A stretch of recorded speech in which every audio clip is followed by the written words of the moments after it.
ॐ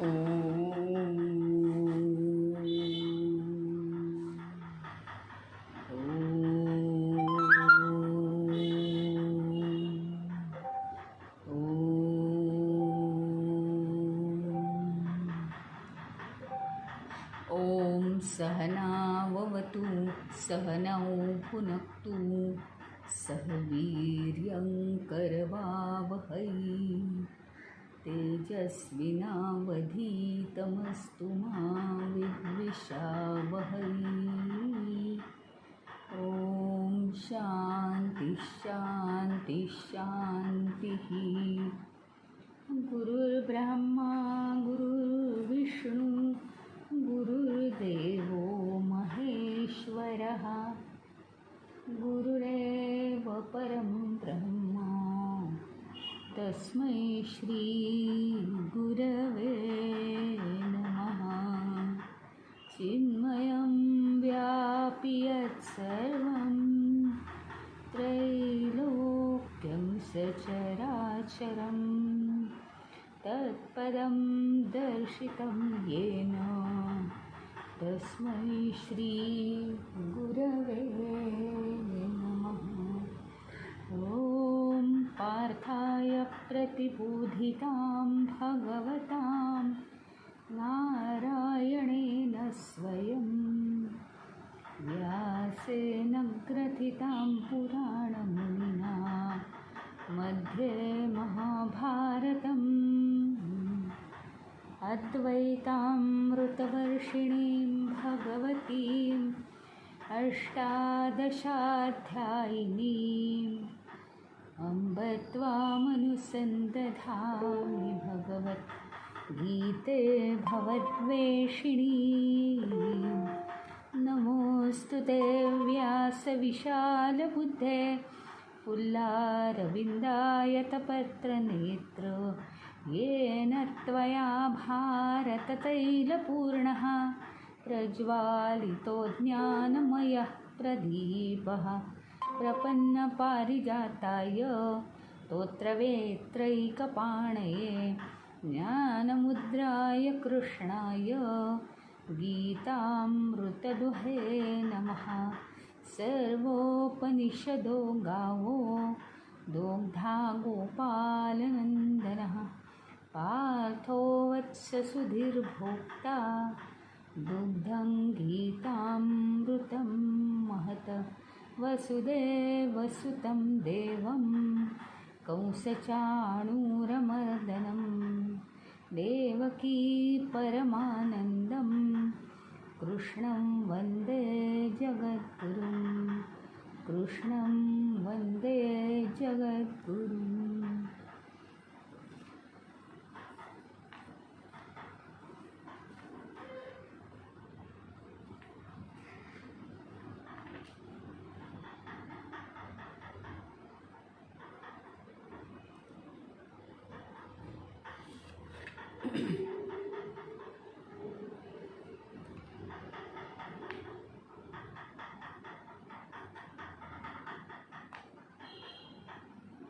नवव्या श्लोकात अभ्यास योगापर्यंत आपण आलेलो आहोत. 9व्या श्लोकामध्ये अभ्यास योगाचं आचरण करा म्हणजे आधी काय सांगितलेलं आहे. आधी असं सांगितलं की तुम्ही असं काहीच नाही सांगितलं की ही साधना जी आहे ती निर्गुण श्रेष्ठ आहे, सगुण कमी दर्जाची आहे, हे असं अमकं आहे आणि हे ज्याला करायची गरज असेल त्यांनी हे पण करावं. म्हणजे कमी दर्जाचं आहे असं काही नाही, काहीच कमी दर्जाचं नाही. कारण मनुष्य जेव्हा जन्माला येतो इथे, तर जन्माला येताना कोणताही हे घेऊन तो निघत नाही उद्देश की मी श्रेष्ठ झालो पाहिजे. असं जन्माला येताना काही तो कुठला उद्देश घेऊन जन्माला येत नाही. एकदम रणांगणावरच असं काही होत नाही. तर प्रत्येकजण आपण स्वतः आधी कुठून आलो आहोत हेच प्रत्येकाला माहीत नाही आहे. त्याच्यामुळे कोण श्रेष्ठ कोण कनिष्ठ हा प्रश्नच नाही आहे, काहीच प्रश्न नाही आहे श्रेष्ठ कनिष्ठचा. परंतु भगवंत असं सांगतायत की कोणतीही भक्ती श्रेष्ठ आणि कोणतीही कनिष्ठ असं नाहीच आहे. परंतु या जगातल्या मायामोहात आपसुकच जे संसाराने अडकलेले आहेत, संसाराने म्हणजे काय, आपण म्हटलं ना की देह हाच एक संसार आहे. बाकी तुम्ही संसार करा नका करू, पण देह हाच एक संसार नाही आहे का. आपल्याला पोट आहे म्हणजे काहीतरी स्किल आपल्याला आणावी लागते, त्याच्यानंतर त्या स्किलच्या जोरावर काहीतरी पैसे कमवावे लागतात, जगाच्या व्यवहारात राहावं लागतं, समष्टीशी जुळवून घ्यावं लागतं आणि असे आपण राहत असतो. ह्याचा अर्थ आपला देह हाच एक संसार आहे की नाही. मग तो आहे, मग तो प्रत्येकासाठीच आहे की नाही. परंतु त्याच्या बाबतीत जर असं होत असेल की या संसारामध्ये फक्त जेवढं करायचं आहे तेवढं कर्म करायला घेऊन, त्याच्यासाठी जे लागणार आहे ती साधनं घेऊन कर्म करायचं, फळाची अपेक्षा करायची नाही, आणि कर्म संपलं की तो झाला भूतकाळ. कर्माचा करता कोण, मी कर्म केलं, कोणताही भाव नाही, मी करता होऊच शकत नाही, कारण मला गाडी चालवता येत नाही. असं छोटं बाळ म्हणेल की मी गाडी चालवली, हसतील सगळे. असे आपण ज्ञानाच्या बाबतीत अत्यंत छोट्या बालकासारखेच आहोत की त्या छोट्या बाळाला त्याच्या वडिलांनी तो रडत होता म्हणून 5 मिनटं मांडीवर घेऊन गाडी चालवली 4 व्हीलर, आणि वडील म्हणाले आज बाळांनी गाडी चालवली, आणि तो बाळ म्हणायला लागला आज मी गाडी चालवली बोबड्या भाषेत. तर सगळे काय करतील, हसतील, त्याला काहीच कोणी म्हणणार नाही, पण सगळे हसतीलच ना. आणि काही नाही त्याच्यात, हा आपला उगीच म्हणतोय, आणि त्यालाही काही त्याचं वाटत नाही. आपली अवस्था ही अशी आहे, आपण कोणतंही कर्म ठरवलं तरीसुद्धा ते करू शकत नाही. आपल्याला वाटतं सगळं आपल्या हातात आहे, पण जे काही आपण सहज करू शकतो आहोत ते सगळं भगवंतच करून घेत आहेत.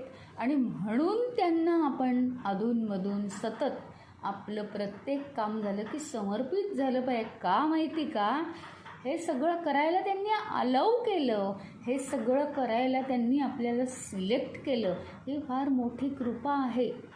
मग आता इथे प्रश्न एक येतो, कशा क्रमाने हे सांगत गेलेत भगवंत. आधी त्यांनी काय काय सांगितलं होतं आपल्याला माहिती आहे. दोन्ही भक्ती, दोन्ही प्रकारच्या निर्गुण आणि सगुण करण्यासाठी आधी खरं म्हणजे भक्तच कसा असायला पाहिजे आणि भक्ताच्या संगी कोणते गुण असायला पाहिजेत हे सांगितलं. ते झाल्यानंतर 5व्या श्लोकापासून हे सगळं सांगायला सुरुवात केली. 5व्या श्लोकामध्ये त्यांनी काय सांगितलं की निर्गुण निराकाराची भक्ती करावी. जर जो एखादा मायामोहामध्ये अडकलेला नसेल तर त्यांनी निर्गुण निराकाराची भक्ती करावी. मग ती कशी कशी करावी हे 7व्या श्लोकापासून 8व्या श्लोकापासून पुढे सांगितलेलं आहे. 6व्या श्लोकामध्ये मात्र ये तू सर्वाणी कर्माणी मयी संन्यस्य मत्पराहा, म्हणजे सगुण उपासनेबद्दल त्यांनी सांगितलेलं आहे की जे लोक मायामोहामध्ये अडकलेले आहेत त्या लोकांनी काय करावं तर सगुण उपासना करावी.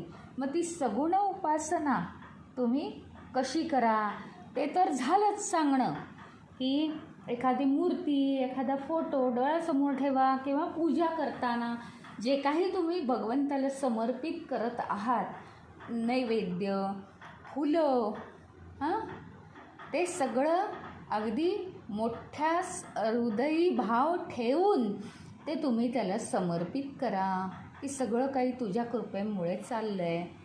प्लस याच्यात एक मोठी गोष्ट करा की येतू सर्वाणी कर्माणी. जे लोक सर्व कर्मे मयी संन्यस्य मत्पराहा माझ्यामध्ये समर्पित करून टाकतात.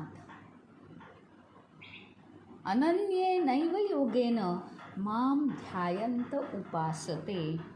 अनन्येन एव योगेन, आणि माझ्याशिवाय मग ते मला समर्पित करतात आणि माझं रूप डोळ्यासमोर आणतात. दुसरं काहीही ते डोळ्यासमोर आणत नाहीत.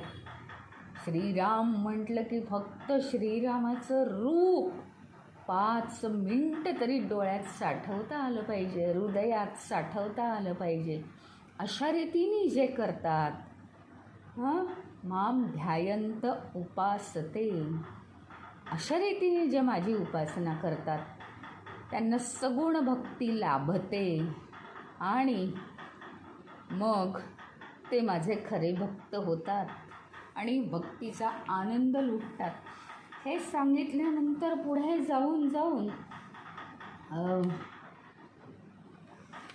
काय सांगितलं आहे त्यांनी की आता तुम्ही काय केलं पाहिजे. 7व्या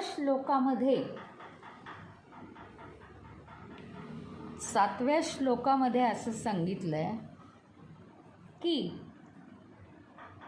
अंतःकरण, साधनेला बसल्यानंतर अंतःकरण म्हणजे आता हे थोडंसं निर्गुण साधनेचं आहे की काय करायचं. साधनेला बसल्यानंतर अंतःकरणात काय 4 भाग आहेत. अंतःकरण चतुष्टय म्हणतात त्याला. 4 भाग आहेत. मन, बुद्धी, चित्त, अहंकार. हे 4ही जे भाग आहेत ते संपूर्ण अंतःकरण तुम्ही माझ्या ठिकाणी स्थिर करा. आत्ता परवाच सांगितल्याप्रमाणे तुम्ही काय करा, मला देऊन टाका. म्हणजे आपण म्हणतो बघा, तुम्हाला माहिती आहे पूर्वी अशी एक पद्धत होती.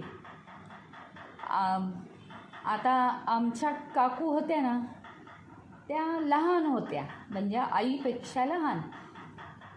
कुठे गावाला वगैरे जायचं असलं ना, सोन्याच्या दागिन्यांचा डबा घरात ठेवायचा नाही. गावाला जायचं असलं की तर तो घ्यायचा आणि आईकडे ठेवायला द्यायचा. आणि इतकं त्यांना बरं वाटायचं की माझा तुमच्यावर पूर्ण विश्वास आहे. मी गावाला जाऊन येईपर्यंत तुमच्या तिजोरीत ठेवा हा डबा, तुमच्या घरात ठेवा. तुम्हाला एकदा दिलं की मला काही काळजी वाटत नाही. हे जितकं विश्वासाचं काम आहे तितकंच विश्वासाचं हे आहे की भगवंताला आपलं सतत लागणारं जे साधन आहे, सतत लागतं ते. म्हणजे काय, ज्या मनाशिवाय आपण एकही विचार करू शकत नाही, पण साधनेला बसत असताना पुढच्या 10 मिनिटात भगवंता मला हे मनसुद्धा नको, इतकं माझं तुझ्यावर प्रेम आहे आणि इतकी माझी तुझ्यावर श्रद्धा आहे, विश्वास आहे, परमश्रद्धा आहे की हे माझं मन फक्त तुझ्याचकडे सेफ राहील आणि ते परत मिळेल मला 10-20 मिनिटांनी. आणि म्हणून मी तुला माझं मन आणि बुद्धी आणिच अंतःकरण चतुष्टय, संपूर्ण अंतःकरण मी तुला देऊन टाकत आहे, तुझ्या ठिकाणी स्थिर करत आहे. कुठलाही शब्द वापरा. आता काय झालं बघा, आता मी माझं मन वापरू शकत नाही. भगवंत म्हणेल मला ठेवायला दिलंस, तुझा विश्वास नाही, तू परत घेऊन टाकलंस ते मन. तू विचार करतोयस. विचार कशाच्या साह्याने करतात? मनाच्या साह्याने विचार करतात. गेलं, आऊट. आजची जी साधना होती ती आपली फेल ठरली. आता मी भगवंताला मन दिलंय, म्हणजे मी काय करायला पाहिजे आता? केवळ आणि केवळ आत्मस्वरूपाचा विचार. जे आजपर्यंत मी ऐकलोय, शिकलोय, फक्त आत्मस्वरूपाचा विचार. जगातला कुठलाही इतर विचार केला की भगवंताला दिलेलं मन त्याचं लक्ष नसताना मी हळूच काढून घेतलंय 10 वेळा. आपण काय करतो? हां, हे ठेवा. परत काहीतरी घेतो, परत त्यातलं काहीतरी करत बसतो. म्हणजे काय ठेवायला दिली का ती वस्तू? नाही. असे पूर्ण विश्वास पाहिजे, पूर्ण विश्वास. त्याच्यानंतर भगवंताला बुद्धी देऊन टाकायची. म्हणजे काय की आपल्याला जर आत्मस्वरूपाचा म्हणजे निर्गुण निराकाराचा हळूहळू रोज साधनेला बसून बसून जर अनुभव यायला लागला तर तो अनुभव आपल्याला पुन्हा पुन्हा हवा असतो. म्हणून बुद्धीनी त्याच्यावर काम करू नये. बुद्धीनी तो कसा आहे अनुभव, काय आहे असं बुद्धीनी त्याच्यावर काम करू नाही. म्हणून तो अनुभव येईपर्यंत पूर्णपणे तो आपल्याला अनुभव येईपर्यंत बुद्धीसुद्धा भगवंताकडे ठेवायची आहे, त्याला समर्पित करून टाकायची आहे. आणि भगवंतापासून कुठंही जात नाही. त्याचं कारण आहे मीच भगवंत आहे. म्हणजे ज्यावेळी तो अनुभव येणार आहे त्यावेळी पूर्णपणे भगवंतात एकरूप, वेगळी नाहीच, अजिबात वेगळी नाही, एकरूप झालेली असीन, पूर्णपणे एकरूप झालेली असीन. त्याच्यामुळे मला गरज लागेल का? मला गरजच लागणार नाही माझ्या मन आणि बुद्धीची. पण हे किती वेळ? 10 मिनिटाची साधना. अशा रीतीने इथे दोन्ही साधना दिलेल्या आहेत.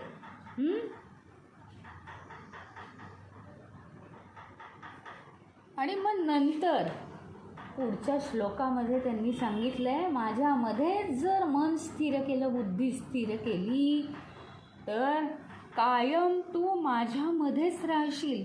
आणि भगवंतामध्ये राहून, बरं का, म्हणजे आपल्या घरी पोहोचलो आपण, तिथे राहून आपण सगळा नित्य व्यवहार करतोच आहे.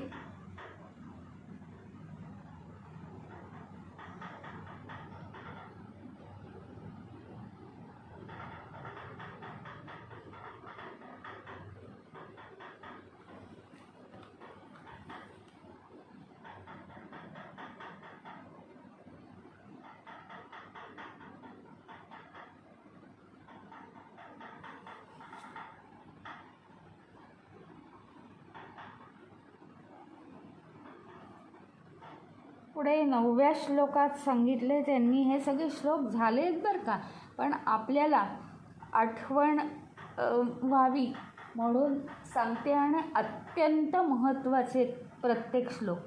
अथ चित्तं समाधातुं न शक्नोषि मयि स्थिरम्. अत्यंत प्रेमाने सांगितले. म्हणजे आधी काय सांगितलं? बाबा रे, अशी निर्गुण साधना असते, अशी सगुण साधना असते, असं करतात. हे भक्तांच्या जागी हे गुण लागतात. पण खरं सांगू का तुला, ज्यांच्याकडे मोह अजिबात नाही आहे, या जगातून प्रत्येक गोष्टीतून जे लोक मोहमायेतून आपलं मन काढून घेऊ शकतात आणि स्वतःची साधना करू शकतात, त्या लोकांनी डायरेक्ट निर्गुणाचा मार्ग धरावा. मग त्याच्यात काय कसं अनुभवायचं आत्ताच आपण थोडंफार पाहिलं. त्याच्यानंतर जरी निर्गुणाचा मार्ग जमला नाही तरी तू काळजी करू नकोस. सगळ्या संसारी जीवांना हाच प्रॉब्लेम आहे की संसारासाठी त्यांना मोहमायेमध्ये अडकून राहावं लागतं. अनेक जन्मांची ही सवय म्हणून मोहमायेमध्ये अडकलेलं मन ते लवकर काढू शकत नाही. अशा मनाला विषयांची सवय झालेली असते. ज्या विषयात प्रेम आहे त्याची आसक्ती लागते. मग हे जे मनाचा गुणधर्म आहे त्या गुणधर्माचा उपयोग करून आपण मनाला भगवंताचं प्रेम लावावं आणि त्या मनाला इकडे वळवावं आणि परम प्रेम भगवंतावरती म्हणजेच भक्ती हे सांगून झाल्यानंतर असं सांगितलं की ती ठीक आहे. मग भगवंताचं रूप पाहून तू भगवंताचं रूप बघ, मनामध्ये साठव आणि सगुण भक्ती कर. पण सगुण भक्तीला आवश्यक प्रत्येक कर्म झालं की सगळी कर्म तू प्रत्येक वेळी मला समर्पित कर. हे सगुण भक्तीला अपेक्षित आहे. आता सांगतायत काय माहिती का, सगुण भक्ती पण नाही जमली तुला, मग काय करायचं, साधनेला बसायचं, माझ्या ठिकाणी मन आणि बुद्धी स्थिर करायचं, म्हणजेच मला ते समर्पित करून टाकायचं. म्हणजे माझ्याकडे आता काय साधनच नाही. म्हणजे एखादा लहान मुलगा सारखं त्याचं जर खेळात लक्ष जात असेल तर त्याला वडिलांनी सांगितलं रोज संध्याकाळी 7 वाजता मला तो बॉल तू देऊन टाकायचा, तुला नंतर तो रात्री 8:30ला मिळेल. 8:30 ही काही खेळायची वेळ नाही, मग तो तू ठेवून द्यायचा आणि दुसऱ्या दिवशी खेळायचं. असं केल्यामुळे आता बॉल हे साधन जे होतं खेळण्याचं ते बंद झालं. काहीही करून मुलाला अभ्यास करावाच लागला, पण रिझल्ट्स कोणाला मिळाले. रिझल्ट चांगले आल्यावर मुलगा खुश झाला आणि वडीलही खुश झाले.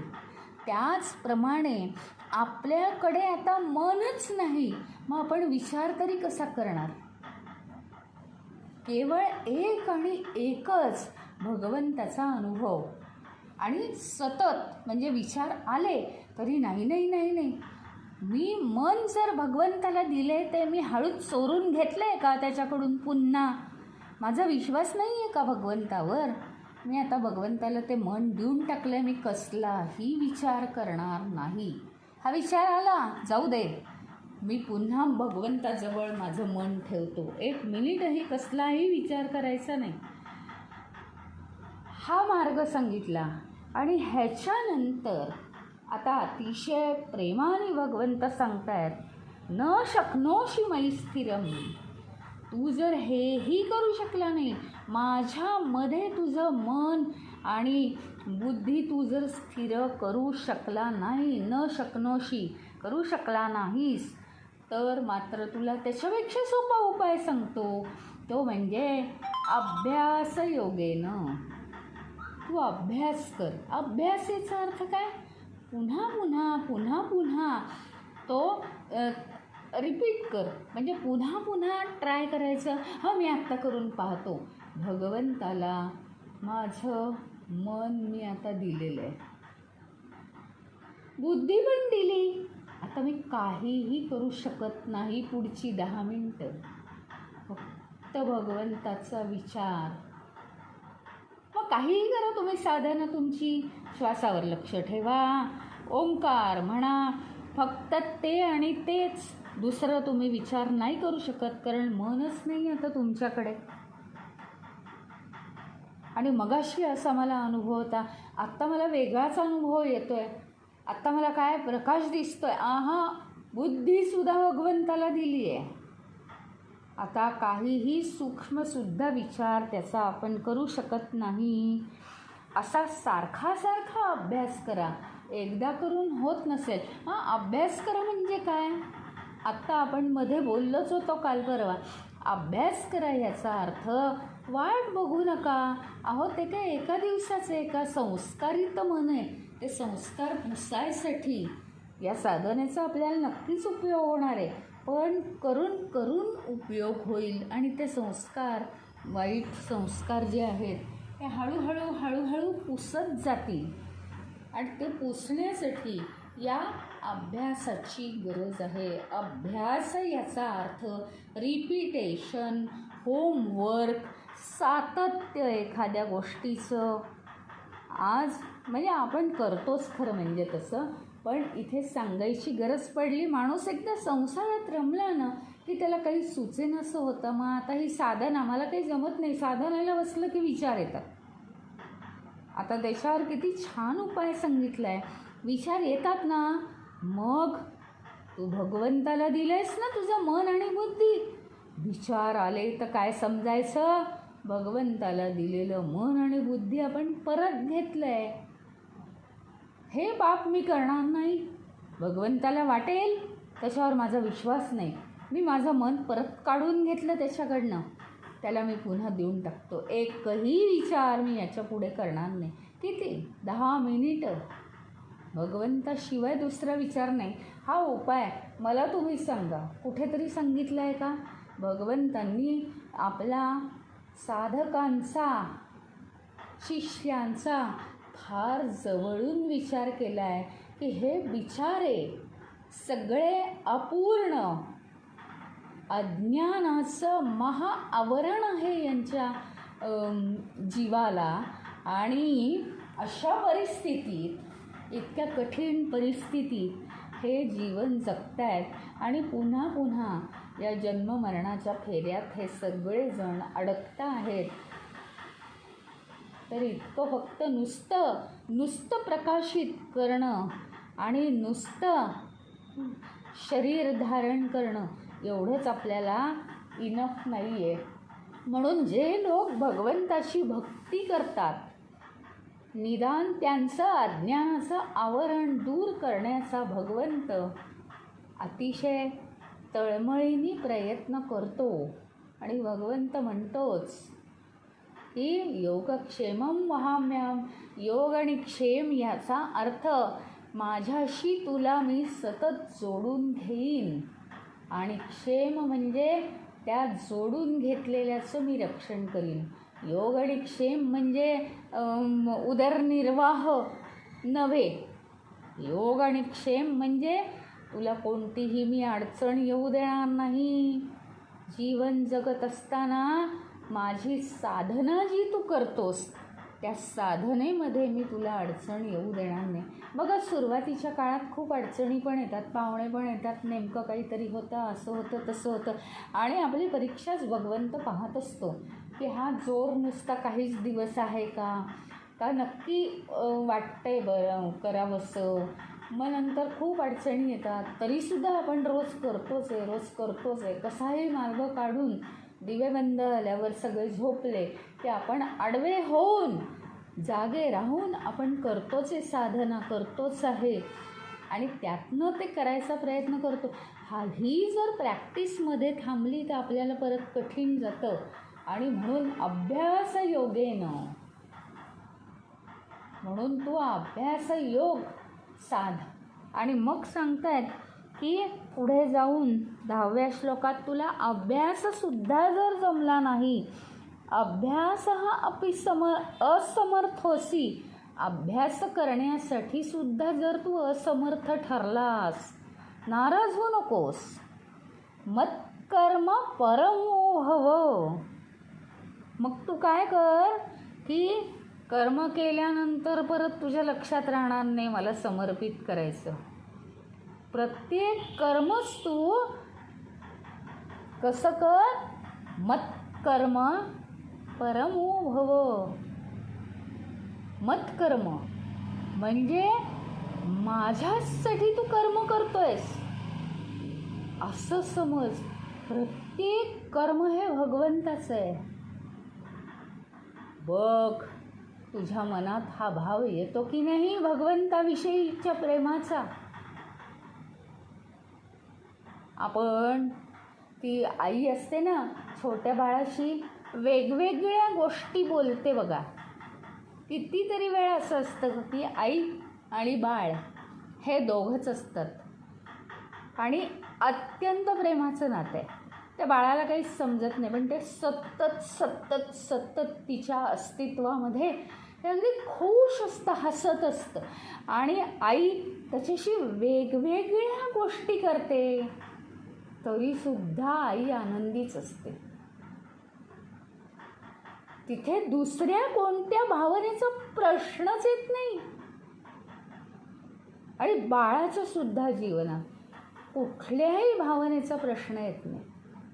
इतकं प्रेम असतं, इतकं प्रेम जगात सेम टू सेम. म्हणजे आई आणि मुलाचं जे प्रेम आहे, हे प्रेम हे दाखवलेलं आहे भगवंताचंच कॅरेक्टर आई करते खरं म्हणजे आपल्याला काहीतरी कल्पना यावी म्हणून आई हे नातंच निर्माण केलेलं आहे भगवंताने. आणि खूप मोठी कृपा केली आपल्यावर. त्याच्यामुळे बरंच ईश्वराच्या जवळ जाता येतं आपल्याला. बरंच म्हणजे ते इमॅजिन करून आपल्याला बऱ्याच गोष्टी समजू शकतात की ईश्वराचं आणि त्याच्या भक्ताचं नातं कसं असतं. ते झाल्यावर अत्यंत प्रेमळपणे भगवंत म्हणतात 10व्या श्लोकात, अभ्यासः अपि असमर्थोसी. अभ्यास करता करता सुद्धा तू असमर्थ ठरलास. म्हणजे रिपिटेशन सुद्धा होत नाही. काय होतं माहिती का, हा संसार करून या मोहामध्ये अडकून अडकून अडकून अपयश जीवनात येऊन येऊन येऊन मनुष्य हा जरा मंदबुद्धी जडबुद्धी होतो आणि त्याच्यामुळे त्याला ते होत नाही. भगवंताच्या ठिकाणी एकरूप होता येणं त्याला शक्य नाही आहे. कॉन्सन्ट्रेशन त्याचं कुठेही होत नाही. अनंत जबाबदाऱ्या आहेत त्याच्यावर, टेन्शन्स आहेत. मग त्याला म्हणतात भगवंत, जरी तू त्याही बाबतीत असमर्थ ठरलास तरी तू काय कर माहिती का, आता मी जे करणार आहे ते मी फक्त भगवंतासाठीच करणार आहे असं म्हणून तू सगळी कर्म जीवनात माझ्यासाठी कर. स्वतःसाठी करूच नकोस तू काही, म्हणजे तुला कसलाच त्रास होणार नाही. हे काम ना मी केलं, बेस्ट केलं, पण ते भगवंतासाठी केलं. आता मला विचार करायची गरज नाही आहे त्याच्यावर. मदर्थमपि कर्माणि, आणि माझ्यासाठीच तू कर्म कर आणि माझ्यासाठी कर्म करणारा असा तू पूर्णत्वाला जाशील. माहिती आहे का आपल्याला सगळ्यांना ती गोष्ट की राजा असतो आणि तो भरपूर दिवस राज्य करतो यशस्वीपणे. आता आयुष्यात कसलंही यशसुद्धा मिळवायचं राहिलं नाही. अरे यश वैभव या सगळ्याला शेवटी तो कंटाळून जातो. म्हणजे काय याच्या पलीकडे काय आहे, कशासाठी मग हे सगळं कमवायचं आहे, म्हणजे जीवनात काही अर्थ आहे का याला. आणि मग तो हळूहळू या ऋषीमुनींकडे वळतो आणि असं असतं एकदा वनात जातो. तिथे काही तिथे मुनी ध्यानाला बसलेले असतात. त्यांच्या समोर बसतो, तोही ध्यान करण्याचा प्रयत्न करतो आणि मग त्यांना तो त्यांचं ध्यान झाल्यावर त्यांना तो विचारतो अत्यंत नम्रतेने, मुनीवर मला एक प्रश्न आहे. मी असा असा या देशाचा राजा आहे आणि मी सगळं वैभव आणि माझ्या जीवनात यश कुठे नाही असं नाहीच, यशच यश आहे, पण तरीसुद्धा मला आता हे यश, हे वैभव, ही संपत्ती, हा मोठेपणा सगळ्याचा कंटाळा आला आहे. लोक मला खूप मानतात, नको आहे, जरा एकटं जीवन जगण्याची इच्छा आहे, काय मी मार्ग काढू. मुनींनी ओळखलं हा स्वतःचं जे कर्म आहे त्या कर्मातून पळून चालला आहे. कर्मातून पळायचं नसतं कधी. ती कर्म आहे ना पुढच्या जन्मी मागे लागतात आणि परत जन्म घ्यावा लागतो. आणि म्हणजे मुनी काय असतात, ऋषीमुनी, त्यांना तीनही काळ समजतात. हा मागच्या जन्मी कोण होता, असा का बोलतोय, आत्ता यांनी कुठपर्यंत कर्म पूर्ण केली आहेत आणि असं जर केलं तर ह्याला पुढचा जन्म काय मिळणार आहे, पुढच्या जन्मात तरी याला ही परिपूर्णतेला जाण्याची इच्छा आहे, आत्मतत्व त्याला प्राप्त करून घ्यायचं आहे, तर पुढच्या तरी जन्मात मिळेल. आत्ता जर त्यांनी हे कर्म केलं नाही तर त्याला पुढच्या जन्मात ते प्राप्त करावं लागेल. तळमळलेला जीव आहे आणि आत्ता या जीवाला हा अज्ञानी जीव असल्यामुळे याला कळत नाही. मग मुनी काय सांगतात त्याला, ही भाषा त्याला कळणार कशी? मुनी त्याला सांगतात की तू असं कर, की तू आता जा आणि एक आयडिया कर. आजपासून हे राज्य माझं, त्या राज्यावर तू नाव लाव माझं, आणि माझं राज्य म्हणून सगळीकडे प्रसिद्ध कर. आणि तू त्या राज्याचा सेवक आहेस, तू त्या राज्याचा सेवक आहेस आणि राजाचे सगळे गुण तुझ्यात आहेत, त्यामुळे मला काळजी नाही. तू हे राज्य मला देऊन टाकलेलं आहेस. आणि मग असं कर की सगळं राज्य आत्तापर्यंत जसा चालवत होतास तसंच चालव, पण ते राज्य मात्र माझं आहे हे विसरू नको हं राजा तू, कारण तूच मला उपाय विचारलेला आहेस. आणि जा आता तू निघ, माझा तुला आशीर्वाद आहे. तो डोकं टेकतो, राजा घरी निघतो आणि येतो. पूर्णपणे विचारसरणी त्याची बदललेली असते. आणि आपण आता हे मुनीवर आपले गुरु आहेत, जणू काही ते आपले भगवंतच आहेत, त्यांच्यासाठी आपण हे सगळं करणार. आत्तापर्यंत तो उत्तम राज्य करतच होता, नावलौकिक कमावलेला होता, सगळीकडे यश कमावलेलं होतं. काय राजाच्या अंगी असतील नसतील तेवढे सगळे गुण होते आणि हेच गुण वापरूनच त्याला सगळं करायचं होतं. फक्त एक विचारांची फळी बदलली की हे सगळं माझ्यासाठी आदरणीय असलेल्या एका मुनिवरांसाठी मी हे सगळं करत आहे आणि हेच मला सगळं त्यांना नेऊन द्यायचं आहे. हे राज्याचं सगळं मानधन आणि सगळं जे काय असेल, सगळ्या प्रकारची संपत्ती वैभव हे सगळं मला त्यांना सुपूर्त आणि मला त्यांना जमा खर्च द्यायचा आहे. हे सगळं चालू होतं त्याच्या मनामध्ये आणि अतिशय सुंदर राज्य करतो. 1 वर्षांनी येऊन भेटतो मुनींना, सिस्टमॅटिकली सगळं दाखवतो. मुनी म्हणतात, राजा तू किती आनंदी झाला आहेस, त्याचं कारण मी आणि माझं संपलंय तुझं. आता तू मला सांग राजा, हे राज्य मी घेऊन काय रे करू?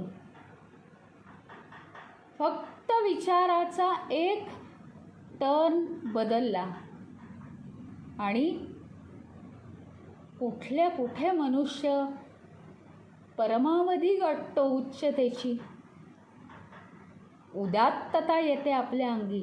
केवळ अहंकार केंद्रित विचार आपला नाश करतात.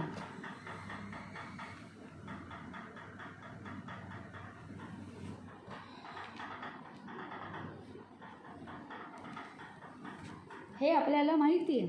अगदी याच पद्धतीने भगवंतांनी अतिशय प्रेमाने सांगितलं आहे की तुला जरी अभ्यास नाही जमला, ते सोडून तसंही नाही जमलं, सारखं मन एकाग्र करणं तुला जमत नसेल, मला मन देऊन टाकणं वगैरे तुला जमत नसेल, प्रत्येकाचा स्वभाव वेगळा ना, तर तू काय कर, प्रत्येक कर्म करताना तू माझ्यासाठीच कर्म करतो आहेस, केवळ ईश्वराचं कर्म आहे, त्याला मला हे सुपूर्त करायचं आहे चांगल्यात चांगलं करून.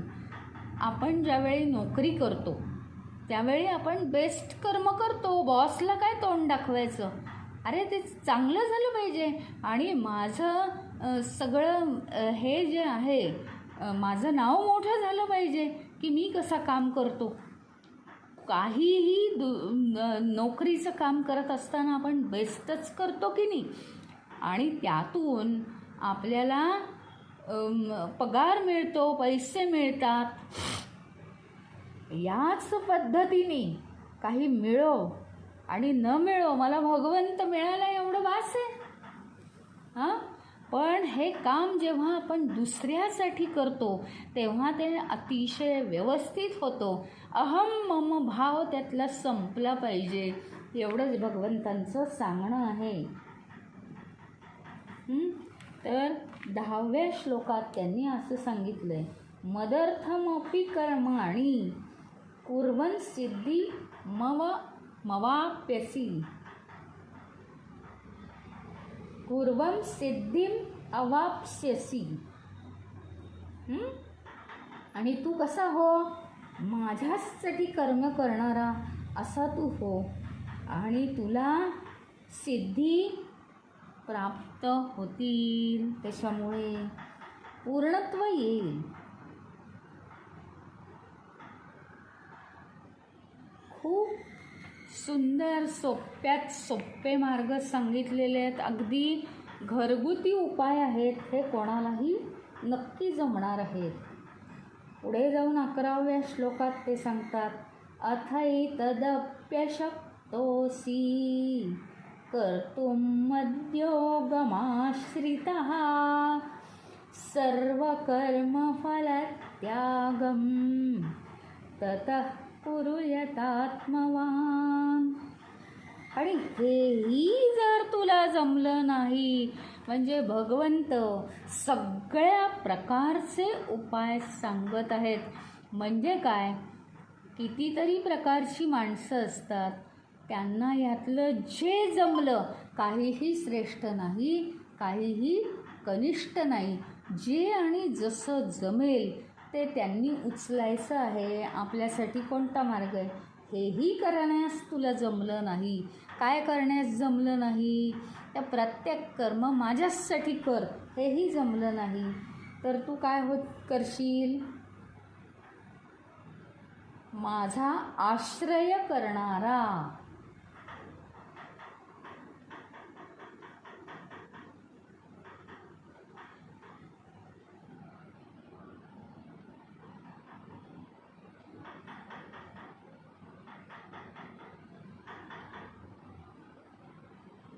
कर्तुं मद्योगमाश्रितः, आश्रितः माझा आश्रय करणारा असा तू हो.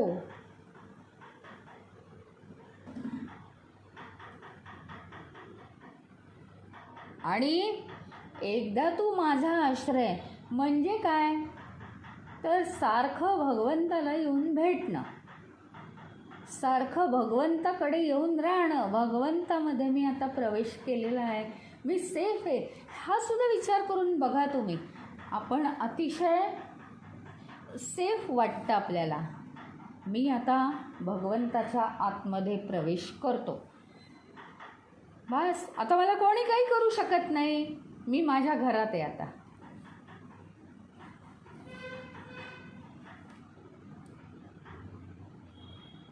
आणि मग तू काय हो, आत्मसंयमी हो.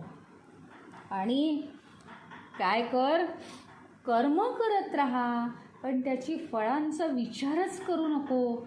तरीसुद्धा तू तेच करणार आहेस, तेच गाठणार आहेस.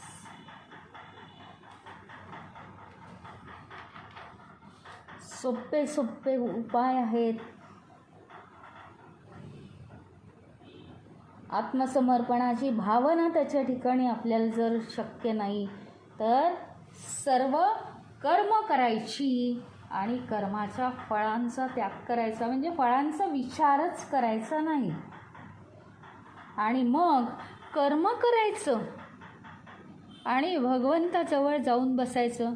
भगवंता, मी कर्म केलं आहे खरं, पण मला गॅरंटी नाही आहे ते कसं होईल, जाऊ दे. आणि स्वतः सुरक्षित राहण्यासाठी भगवंताजवळ येऊन बसायचं.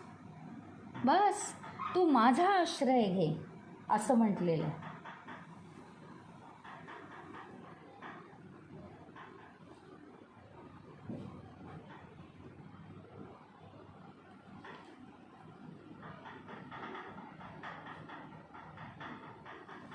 त्यामुळे कर्म तर करणारे सगळेच असतात. सर्वजण कर्म करतात. जीवनात प्रत्येक मानव कर्म करतो की नाही, त्याला आवश्यक आहे ते कर्म. मग कर्म करणारा तू आहेसच, पण तू फळाचा त्याग करणारा हो. म्हणजे तू घाबरू नकोस, कर्म कसं होईल, मला फळ मिळेल की नाही. योगक्षेमं वहाम्यहम्. तू काय कर, तू फक्त कर्मच चांगल्या रीतीने करत राहा. हरिओम. आवाज कट होतोय मध्ये मध्ये. सगळ्यांनाच होतंय का प्रॉब्लेम? मला पण होतोय. मला पण मधून मधून ऐकू येत नाही. सारखा थोडा कट होतोय. हो होतोय मध्ये मध्ये आवाज कट होतोय. बरं. मध्ये मध्ये. हां, एक मिनिट. हां, करून बघते.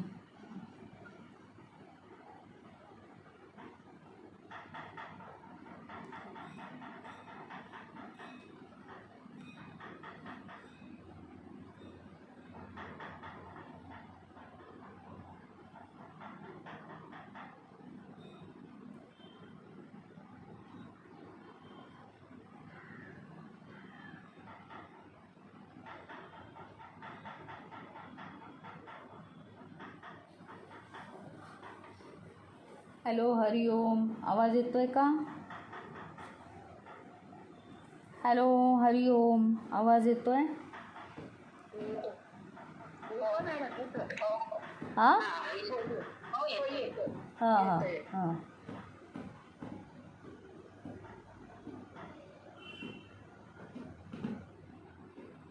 सतत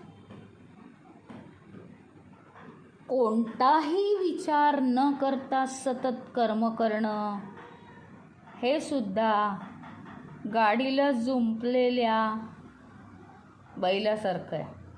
म्हणजे प्राण्यांसारखंच झालं हे जीवन. तेही तू करू नको भगवंत म्हणतात. कर्म मात्र तू बेस्ट कर, कर्म उत्तम कर. समर्पित बिमर्पित करायला तुला जर जमत नसेल ते राहू दे. पण काय असतं माणसाला, कोणतंही कर्म केलं अगवाई कसं होतं आता. म्हणजे साधी एखादी रेसिपी जरी नवीन करून पाहिली, बाबरे नीट होतं की नाही, काळजी लागते. म्हणजेच काय, त्याच्या फलावर आपला हे असतो, लक्ष असतं आपलं फळाकडे.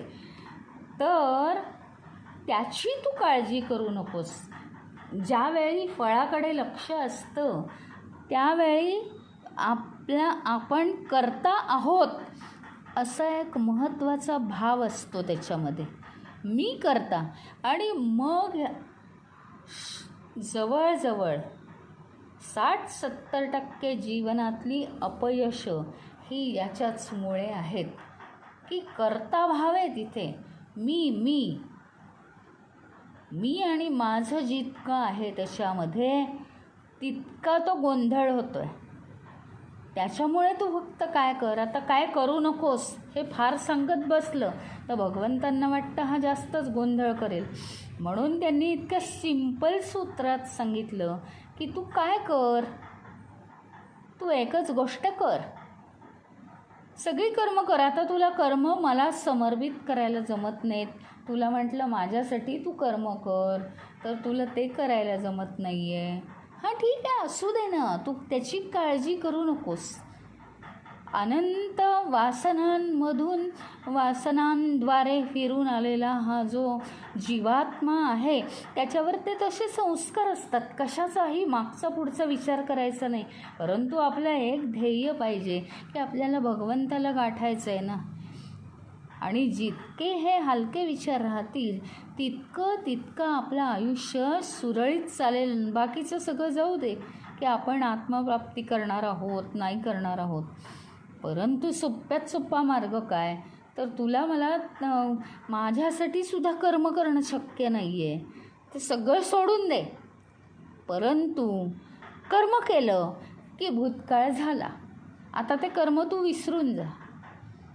आणि कर्मही विसर. केलेलं कोणी केलं, काय केलं, मी केलं, कसं झालं, छान झालं, वगैरे त्याच्यात राहणं सोडून दे, कारण झाला तो भूतकाळ. भूतकाळात गेलेल्या कोणत्याही गोष्टीचा, 5 मिनिटापूर्वी घडलेल्या कोणत्याही गोष्टीचा आत्ता उपयोग नाही आहे. संपला तो काळ, गेला की गेलाच, संपला. असं आपल्या जीवनातले श्वाससुद्धा संपत चालले आहेत. आपलं लक्ष नाही आहे तिकडे. असं आहे.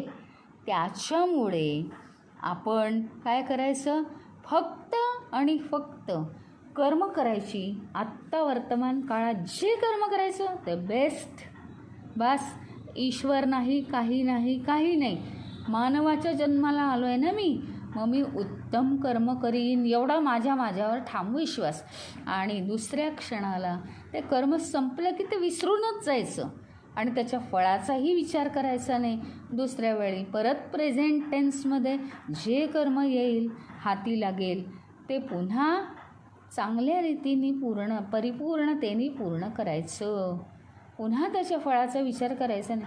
सोपी थिअरी आहे ही सुद्धा. एक दिवसभर सतत हे असं करून पाहावं. आपण सतत करून पाहावं.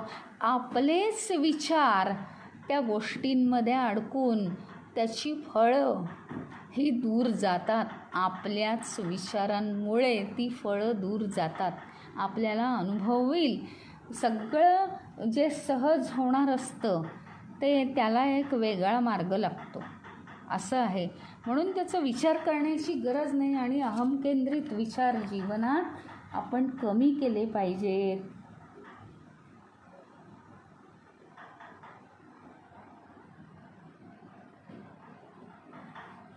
आणि केवळ फळासंबंधी विचार करून जो कर्म करतो तो अगदीच प्राण्याप्रमाणे जीवन जगतो. अगदीच.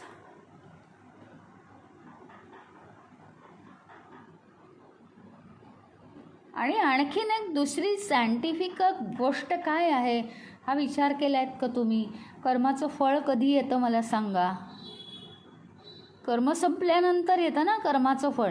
म्हणजे कर्माच्या फळाचा परिणाम, कर्म ज्यावेळी चालू झालं त्या क्षणी कर्माच्या फळाचा परिणाम चालू होतो. म्हणजे त्याचं प्रोडक्शन, न दिसणारी गोष्ट, अदृश्य स्थितीत कर्माचं फळ हे कर्माबरोबर चालू होतं. कर्म दृश्य स्थितीत आपण करायला लागलो की कर्माचं फळ हे अदृश्य स्थितीत चालू होतं. म्हणजे ते फळ मिळणार हे निश्चित. पण आता काय आहे की फळ कधी मिळतं, त्या कर्माच्या दृष्टीने फळ कधी मिळतं आपल्याला ते सांगा. कर्म वर्तमान काळात आहे, फळ भविष्य काळात. फळाचा विचार करतो म्हणजे भविष्य काळाचा विचार करतो. आणि मी कुठेतरी असंही वाचलं आहे, अहो सोप्यात सोप्या व्याख्या अनेक ग्रंथांमध्ये अनेक ऋषीमुनी जसं जसं भावतं तसं तसं देतात. ते म्हणतात सगळ्यात मोठं पुण्य काय आहे, केवळ वर्तमान काळाचा विचार.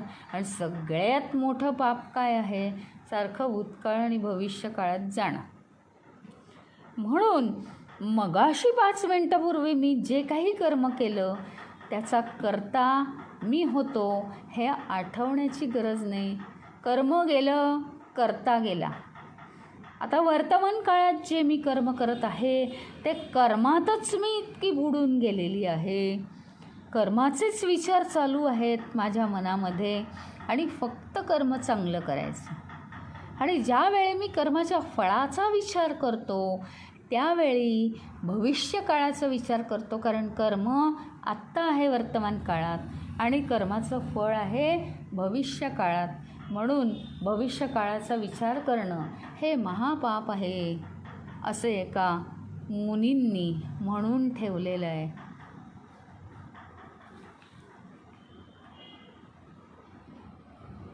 ऐकू येत आहे ना? हां हां हां.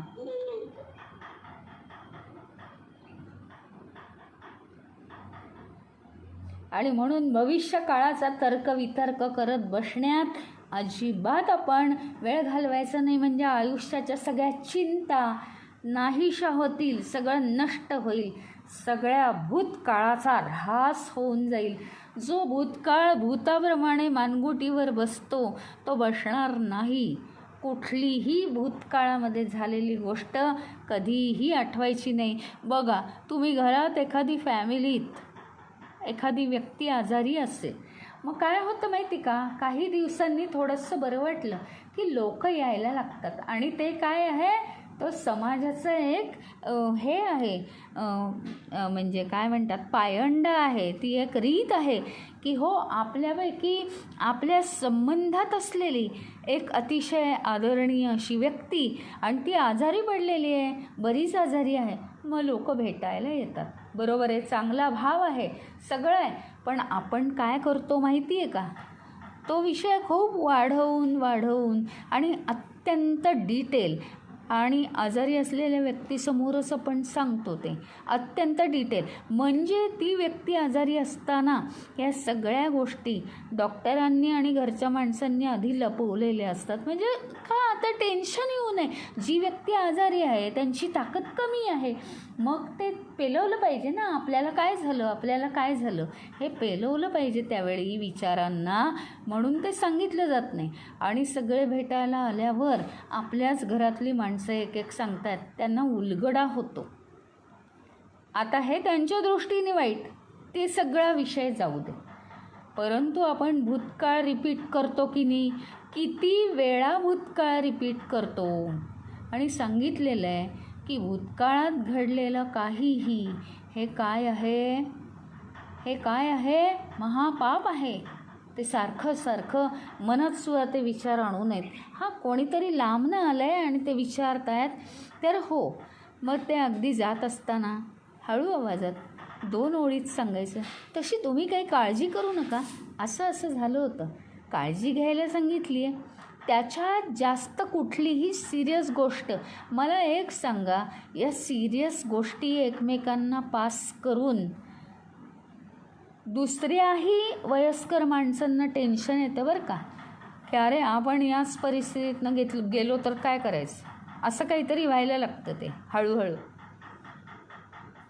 त्याच्यामुळे आपण काय केलं पाहिजे, या गोष्टी, ही इन्फॉर्मेशन जर कमी पास झाली थोडीशी, हे उदाहरण म्हणून मी दिलं. आणि हे अनेक वेळा घडतं असं की कोणीही आलं ना, आपण कॅसेट लावतो, सगळं बारीक सारीक, हो मग आम्हाला खूप टेन्शन होतं आणि असं झालं आणि तसं, म्हणजे सगळं त्यावेळेस घडलेलं पुन्हा पुन्हा सांगतो. आपलंही डोकं पूर्ण कामातनं जातं.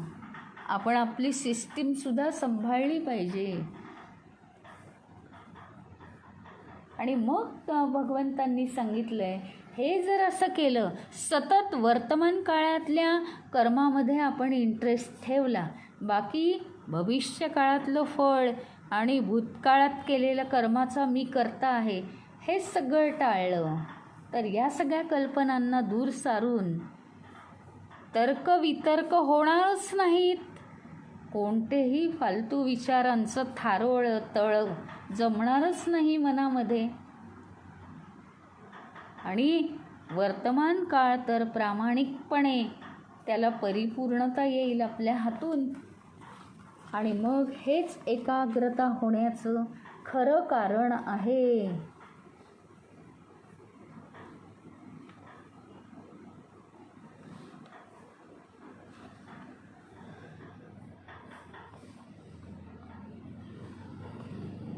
आणि आता 12वा श्लोक आपण उद्या घेऊया. एकदा प्रार्थना करते, मग तुम्हालाही काही सांगायचं असेल तर तुम्ही सांगा. आणि प्रार्थना झाल्याशिवाय शक्यतोवर कोणीही लेफ्ट होऊ नये. अगदी अडचण असली एखाद दिवशी तर ठीक आहे, पण प्रार्थना होण्याच्या आधी जॉईन करावं, प्रार्थना झाल्यावर आपण लेफ्ट व्हावं. ओम पूर्णमदः पूर्णमिदं पूर्णात् पूर्णमुदच्यते पूर्णस्य पूर्णमादाय पूर्णमेवावशिष्यते. ओम शांती शांती शांती. हरि ओम. श्री गुरुभ्यो नमः. हरि ओम. हरि ओम. हरि ओम.